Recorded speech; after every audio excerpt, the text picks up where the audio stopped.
नमस्कार। आज हम बात करेंगे नेस्टेड इफ एल्स की।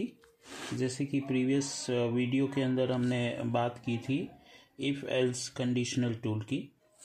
तो इसके बाद नेक्स्ट जो अपना टूल आता है यानी कंडीशनल टूल ही है, लेकिन वो है आपका इफ एल्स के अंतर्गत नेस्टेड इफ एल्स।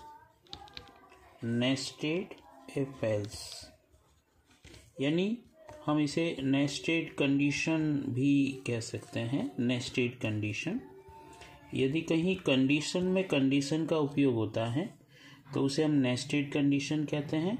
और इसी तरह से यदि किसी इफ़ के अंदर कोई और इफ एल्स आ जाता है तो उसे हम नेस्टेड इफ एल्स कहते हैं। जैसे इसका सिंटैक्स की बात करें तो सिंटैक्स कुछ इस तरह से होगा। सिंटैक्स यानी कि इसके तरीका इसको लिखने का। जैसे इफ़ लिखा आपने, इफ़ के अंदर आपने एक कोई भी कंडीशन दे दी, बूलियन एक्सप्रेशन दी जिसका रिजल्ट ट्रू या फॉल्स होगा। वो जो कंडीशन जैसे ट्रू होती हैं आपने उसी के अंतर्गत एक और कंडीशन वहाँ पर रख ली। ओके, हो सकता है इस कंडीशन में भी एक और कंडीशन आ सकती है। इस तरह से कंडीशन में कंडीशन आप दे सकते हैं। ओके, ये कंडीशन यदि ट्रू होती है तो आपने इस कंडीशन के अंदर स्टेटमेंट लिख दिया आपने कि ये ट्रू होता है तो ये स्टेटमेंट एग्जीक्यूट होगी। और कंडीशन यदि फॉल्स होती है तो इस इफ के लिए एल्स पार्ट आप यहाँ यूज करेंगे और एल्स स्टेटमेंट आप यहाँ पर लिखेंगे। ओके, अब हो सकता है कि ये इफ वाली कंडीशन ट्रू हो गई तो ये स्टेटमेंट एग्जीक्यूट होगी, और फॉल्स होगी तो ये एल्स के अंदर ये स्टेटमेंट। सपोज कीजिए जो टॉप में आपने कंडीशन दे रखी है वो यदि फॉल्स हो जाती है तो उसका एल्स पार्ट यहाँ पर यूज होगा। एल्स के अंदर ज़रूरी नहीं है कि आप वापस से इफ एल्स यूज करें, लेकिन आप कर भी सकते हैं। जैसे आपने रिक्वायरमेंट के अनुसार आप इसे यूज कर सकते हैं। जैसे मैंने एल्स के अंदर वापस से यहाँ एक कंडीशन दे दी। ओके, ये कंडीशन ट्रू है तो आप इसमें भी इफ वापस यूज कर सकते हैं। आपको ज़रूरत महसूस नहीं हो रही है प्रोग्राम के अनुसार या ज़रूरत के अनुसार तो आप डायरेक्ट इफ़ की यहाँ स्टेटमेंट लिख दीजिए ट्रू के रूप में, और इस इफ़ का फॉल्स पार्ट यानी एल्स पार्ट आप यहाँ पर यूज कर लेंगे। ओके, इस तरह से हम देख रहे हैं यहाँ पर कि इस इफ़ के लिए ये एल्स पार्ट हो गया। ये यदि कंडीशन ट्रू होती है तो ये इसका इफ़ और इफ़ का ये एल्स पार्ट, और यहाँ एल्स के अंदर ये इफ़ और ये इसका एल्स पार्ट। ओके, यानी इस इफ़ के लिए ये कम्प्लीटली ट्रू पार्ट होगा और ये जो है वो कम्प्लीटली फॉल्स पार्ट होगा। ओके, इफ़ के अंतर्गत मल्टीपल स्टेटमेंट, ये जैसे 1 2 3 4 एक मल्टीपल स्टेटमेंट बन रही है, और एल्स में भी मल्टीपल बन रही है, तो आप इन्हें यहाँ पर कर्ली ब्रेसेस ब्लॉक के अंदर बंद कर सकते हैं। जैसे कि प्रीवियस मैंने वीडियो में बताया था कि मल्टीपल स्टेटमेंट होने पर आप उन्हें एक ब्लॉक में बंद करेंगे, कर्ली ब्रेसेस में बंद करेंगे। लेकिन यहाँ पर आप नहीं भी करेंगे तो भी कोई फ़र्क नहीं पड़ेगा, क्योंकि इफ़ के अंदर जैसे ट्रू होता है तो एक और इफ़ कंडीशन यहाँ पर जगह ले लेती है, और इसके ट्रू होने पे यही स्टेटमेंट एग्जीक्यूट होगी, और फॉल्स होने पर एल्स पार्ट ही स्टेटमेंट आपका या एल्स पार्ट एग्जीक्यूट होगा। ओके, तो रिक्वायरमेंट नहीं होगी यहाँ पर, लेकिन लगा भी देते हैं तो कोई फ़र्क नहीं पड़ेगा, ये आपका बिल्कुल परफेक्टली वर्क करेगा। ओके, जैसे इसका एक उदाहरण लेते हैं हम कि ये कैसे वर्क करता है। जैसे हमने एक क्वेश्चन लिया कि 3 संख्याओं में से कोई भी यूज़र 3 संख्या दे रहा है, उनमें से बड़ी संख्या निकालनी है। ओके, तो वो कैसे होगा। तो जैसे देखिए, सपोज कीजिए हमने इंटीजर एक ए वेरिएबल लिया, उसके अंदर मान लो 10 है, एक बी वेरिएबल है उसमें मान लो 20 है, और एक सी वेरिएबल है उसमें मान लीजिए 5 है। ये हमने पहले से एक ऑफलाइन वैल्यूज़ हमने कुछ ले ली। अब हम ये चाहते हैं इन तीनों में से बड़ी संख्या कौन सी होगी, तो उसके लिए हम नेस्टेड इफ एल्स कैसे यूज करेंगे तो वो देखिए। तो जब भी आप नेस्टेड का यूज करें तो हमेशा कंडीशन जब देंगे तो 2 के बीच में ही कंपैरिजन होगा। तो हम यहाँ पर जो कंपैरिजन करेंगे वो कुछ इस तरह से होगा कि जैसे हमने लिखा if A greater than B, क्या ए बी से बड़ा है, हमने कंपेयर किया इसको। सपोज कीजिए ए बी से बड़ा है, तो ए को हम मैक्सिमम नहीं कहेंगे अभी, इसलिए नहीं कहेंगे क्योंकि यहाँ पर सी से भी कंपैरिजन अभी इसका शेष है। तो जैसे ही कंडीशन ट्रू होती हैं तो हम यहाँ पर एक और स्टेटमेंट यूज करेंगे, इफ कंडीशनल स्टेटमेंट, जिसमें हम कुछ इस तरह से लिखेंगे कि ए ग्रेटर देन सी, क्या ए सी से बड़ा है, कि मान लीजिए कंडीशन ट्रू। तो देखिए ए का कंपैरिजन बी से भी हो गया और ट्रू होने पर यहाँ पर ए का कंपैरिजन सी से भी हो गया।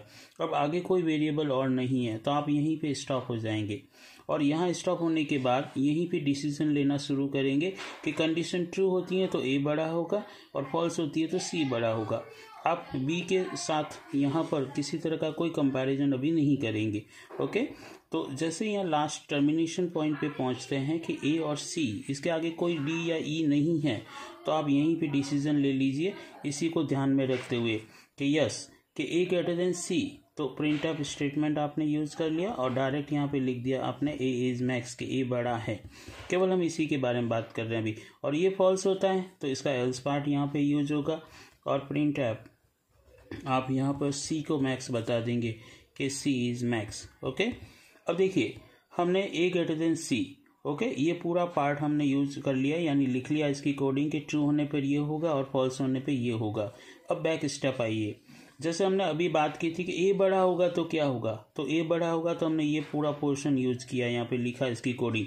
अब सपोज कीजिए बी बड़ा होता है, तो बी बड़ा होता है तो ये स्टेटमेंट फॉल्स होगी कि ए ग्रेटर देन बी, कि नो कंडीशन इज फॉल्स, तो इसका एल्स पार्ट एग्जीक्यूट होगा। तो यहाँ पर आप एल्स यूज करेंगे। अब एल्स के अंदर देखिए आप क्यों आए, क्योंकि बी बड़ा था, तो बी के आगे वाली चीज़ों को हम देखेंगे कि बी का कंपैरिजन सी से करना है क्योंकि वो ए से तो कंपेयर होके आया है, तो बी का कंपैरिजन सी से होगा। तो यहाँ एल्स के अंदर आप एक और कंडीशन यूज करेंगे बी से कि B greater than C. Okay, condition true हो गई, यस कंडीशन ट्रू। तो यहाँ पर देखिए आगे डी होता तो हम यहाँ पे ले लेते बी ग्रेटर देन डी, लेकिन है ही नहीं कोई वेरिएबल, तो यहीं पे स्टॉप हो जाएंगे और यहीं पे आपको निर्णय लेना है कि बी यदि सी से बड़ा है तो प्रिंट अप आप यहीं पे स्टेटमेंट यूज कर देंगे कि बी इज मैक्स। ओके, और मान लीजिए कंडीशन फॉल्स हो जाती है तो इसी का एल्स पार्ट यहाँ पे यूज करेंगे और एल्स के अंदर नेचुरली बड़ा कौन होगा, तो सी इज मैक्स। ओके, तो सी इज मैक्स आप यहाँ पे इसे बड़ा बता देंगे। ओके, तो इस तरह से हमारा ये कंप्लीट एक लॉजिक तैयार हो गया।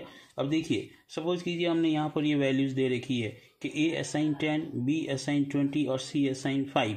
तो हम यहाँ पर एक बार इसको ट्रेस करते हैं कि कैसे वर्क करेगा। तो देखिए ए ग्रेटर देन बी, कंडीशन यहाँ पे आई 10 greater than 20, yes 10 greater than 20, condition यहाँ पे हो गई फॉल्स।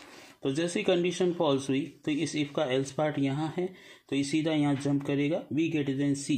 तो बी की वैल्यू क्या है 20 और सी की वैल्यू 5, तो यहाँ पर ये कंडीशन चेक करेगा बी ग्रेटर देन 5, कंडीशन क्या हो गई ट्रू, यस तो कंडीशन ट्रू, तो यहाँ आ जाएगा बी इज मैक्स और बी ही बड़ा है।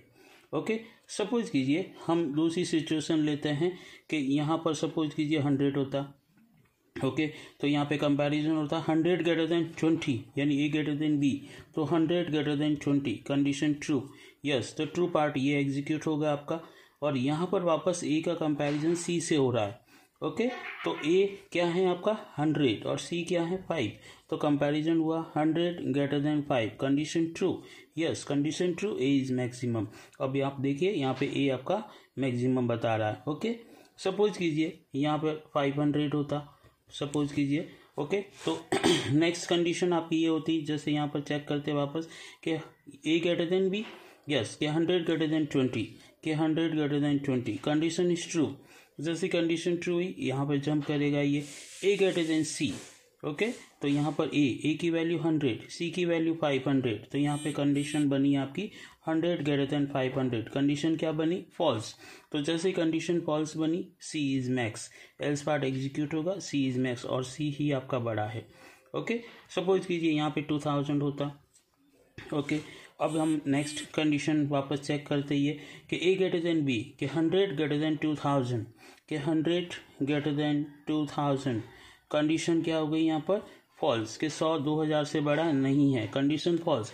तो एल्स पार्ट में जंप करेगा, एल्स पार्ट में बी ग्रेटर देन सी यानी कि 2000 ग्रेटर देन 500, तो 2000 ग्रेटर देन 500। ओके, कंडीशन यहाँ पे हो गई ट्रू, जैसे ट्रू हुई यहाँ पर बी इज मैक्स और बी ही आपका बड़ा है। ओके, तो इस तरह से आपका लॉजिक जो होगा वो परफेक्टली वर्क करेगा।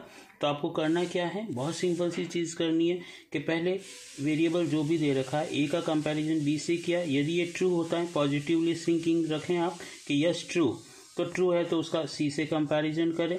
ओके, वहाँ पे भी ट्रू है। अब आगे कोई वेरिएबल नहीं है तो वहीं डिसीजन लेना शुरू कर दें। ओके, उसके बाद वो सारे ब्लॉक खत्म हो जाए, फिर आप वहाँ पर ए ग्रेटर देन बी चेक करेंगे। अब आप थोड़ा सा नेगेटिव यहाँ पर ले कि नहीं ए बड़ा नहीं है बी से, तो कंडीशन फॉल्स हो गई। तो फॉल्स होने पे वो सीधा क्या होगा कि बी बड़ा हुआ, तो बी का कंपैरिजन यहाँ पर सी से करेंगे, यानी फॉल्स होने पे वो सीधा एल्स पार्ट पे जंप होगा। और एल्स के अंदर उसी केस में आया जब बी बड़ा था, तो बी डायरेक्ट बड़ा नहीं होगा क्योंकि बी के आगे अभी सी भी रहा है, तो सी से कंपैरिजन करेंगे और वहाँ पर कंपैरिजन करके आप डिसीजन ले लेंगे। उस डिसीजन को तभी लेना जब आगे कोई वेरिएबल नहीं है। ओके, तो यहाँ पर हमने ये डिसीजन ले लिया। ओके, अब सपोज कीजिए कि 4 वेरिएबल होते हैं तो ये लॉजिक कैसे बनता। तो 4 वेरिएबल